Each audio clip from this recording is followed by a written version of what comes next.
Otfried Preußler. Plėšikas Hocenplocas. Antra dalis. Policijai reikia padėti. Kaspariukas ir jo draugas Zepukas buvo kepėjo krautuvėlėje. Jie pirko maišelį miltų, truputį mielių ir 2 svarus cukraus. Ir kaip tik norėjo eiti į pieno parduotuvę saldžios grietinėlės. Rytojaus diena buvo sekmadienis, o sekmadienį močiutė visada kepdavo slyvų pyragą su plakta grietinėle. Kaspariukas su Zepuku jau visą savaitę tuo džiaugiasi. Žinai ką, tarė Kaspariukas, aš norėčiau būti Konstantinopolio karalius. Kodėl, paklausė Zepukas? Todėl, kad tada galėčiau kiekvieną dieną valgyti slyvų pyragą su plakta grietinėle. Negi Konstantinopolio karalius kiekvieną dieną valgo slyvų pyragą su plakta grietinėle? Kaspariukas trūktelėjo pečiais. Nežinau, bet jeigu aš būčiau Konstantinopolio karalius, tai tikrai valgyčiau. Ir aš, atsiduso Zepukas. Ir tu, paklausė Kaspariukas. Man atrodo, kad ne. Kodėl? Todėl, kad Konstantinopolio karalius gali būti tik vienas. Ir jeigu jau sykį aš būčiau Konstantinopolio karalius, tai tu negalėtum. Pats suprask. Sumykė Zepukas. Tada mes turėtume keistis. Vieną savaitę būtum tu, o kitą aš. Neblogai, tarė Kaspariukas, neblogai būtų. Ir tada jie išgirdo, kaip tolumoj kažkas ėmė šauktis pagalbos. Klausyk, paklausė išsigandęs Zepukas, ar čia tik tai ne močiutė šaukia? Taip, močiutė, atsakė Kaspariukas. Kas ten galėjo atsitikti? Nežinau, gal kokia nelaimė? Bėgam pažiūrėsim. Kaspariukas su Zepuku kaip mat apsigrėžė ir nukūrė namo. Prie močiutės sodo vartų jie vos nesusidūrė su vachmistru Dimfelmozeriu. Ir tas atskubėjo vos išgirdęs pagalbos šauksmą. Gal galima atsargiau, subarė jis. Jūs trukdote man vykdyti pareigas ir tuo nusikalstate įstatymui. Jis dideliais žingsniais leidosi paskui Kaspariuką su Zepuku. Sode jie rado močiutę, gulinčią pasliką palei suolą ant žolės. Blogai? Paklausė Zepukas ir užsidengė rankom akis. Nieko blogo, atsakė Kaspariukas. Man atrodo, kad ji tik tai apalpusi. Jie atsargiai nunešė močiutę į kambarį ir paguldė ant sofos.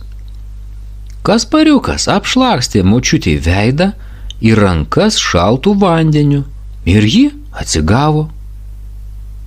Įsivaizduojat, kas atsitiko, pasakė ji. O kas, paklausė Kaspariukas su Zepuku? Mane apiplėšė.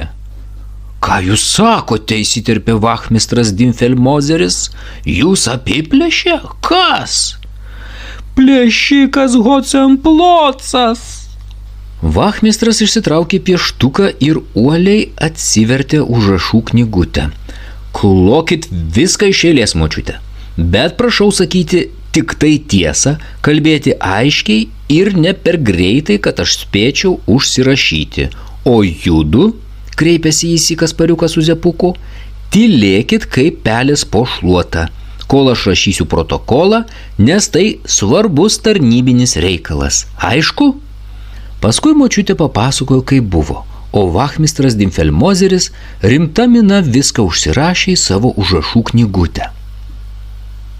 Ar aš dabar atgausiu savo puikųjį kavos malūnėlį, paklausė močiutė, kai jis pagaliau baigė rašyti ir užvertė knygutę.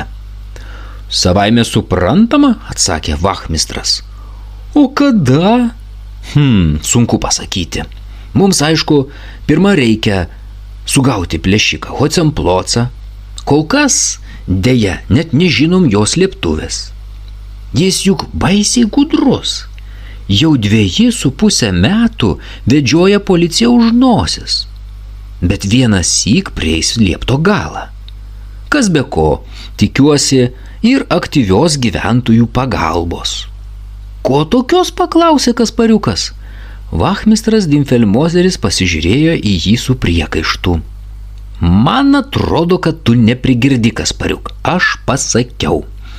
Tikiuosi ir aktyvios gyventojų pagalbos. O ką tai reiškia?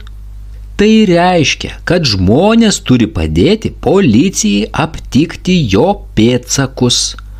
Aha, tarė Kaspariukas. O ar bus padėta policijai, jeigu kas nors jį pagaus? Tai žinoma būtų puiku, atsakė vachmistras Dimfelmozeris ir persibraukė ranka ūsus. Bet kasgi drįs imtis tokio pavojingo darbo? Mudu, pareiškė Kaspariukas, Zepukas ir aš. Ar sutinki, Zepuk?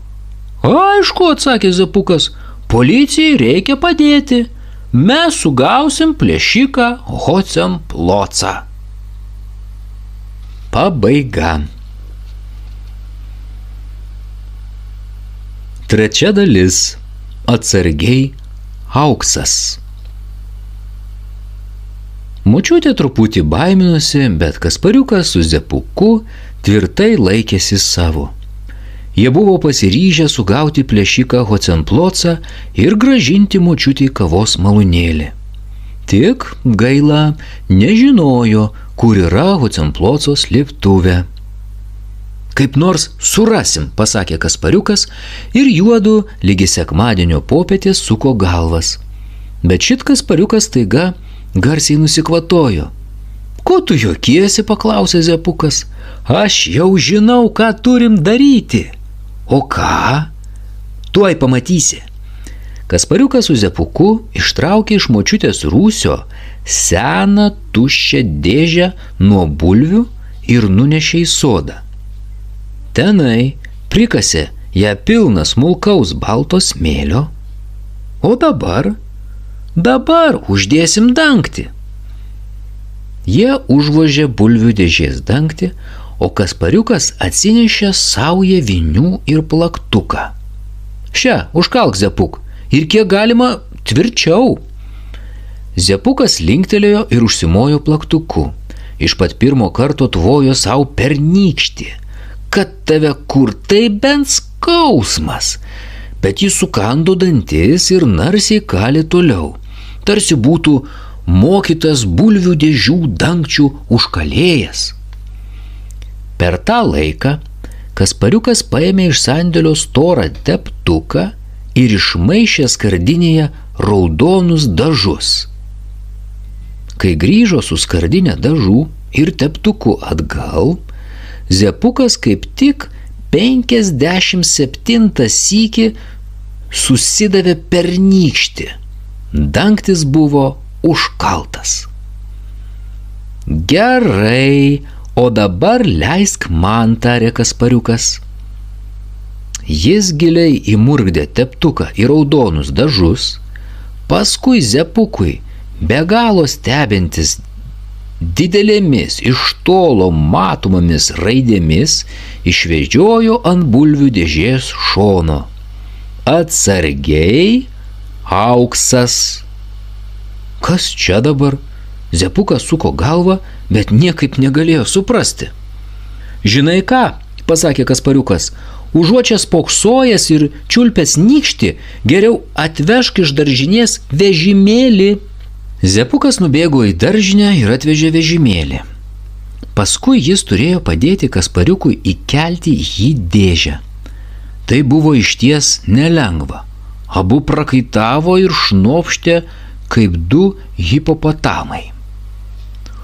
Atsidūso Zepukas, tai bent sekmadienis.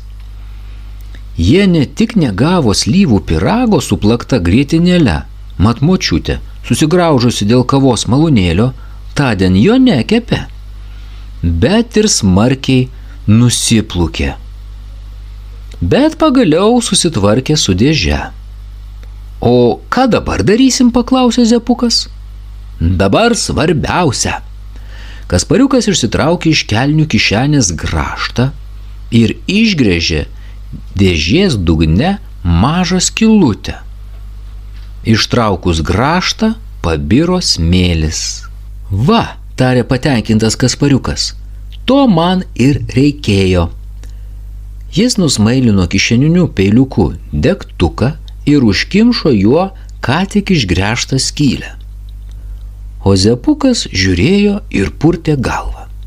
Atleisk, pasakė jis, bet aš nieko nesuprantu. Tikrai, tarė Kaspariukas ir nusijuokė.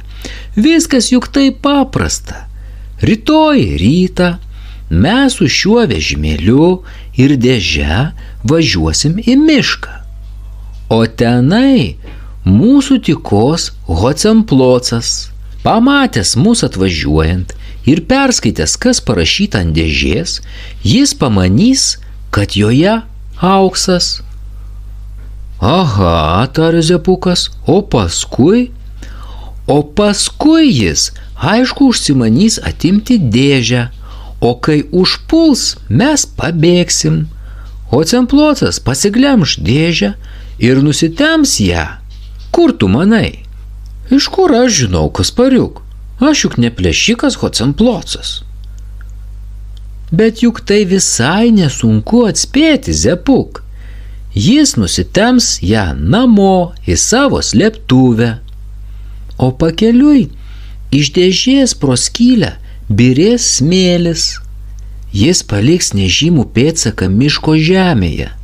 Tad norėdami sužinoti, kur yra Hocemploco slėptuvė, turėsim tik pasekti tuo pėdsaku ir surasim. Kaip tau tai patinka? Puikiai sumanyta, atsakė Zepukas. Taip ir darysim. Tik nepamiršk, prieš sprukdamas ištraukti degtuko. Nesirūpink, sušuko Kaspariukas, pamatysi, kaip nepamiršiu. Ir užmezgė stambiu mazgu nosinę. Mat mazgu užmegzta nosinė dažnai praverčia. Pabaiga.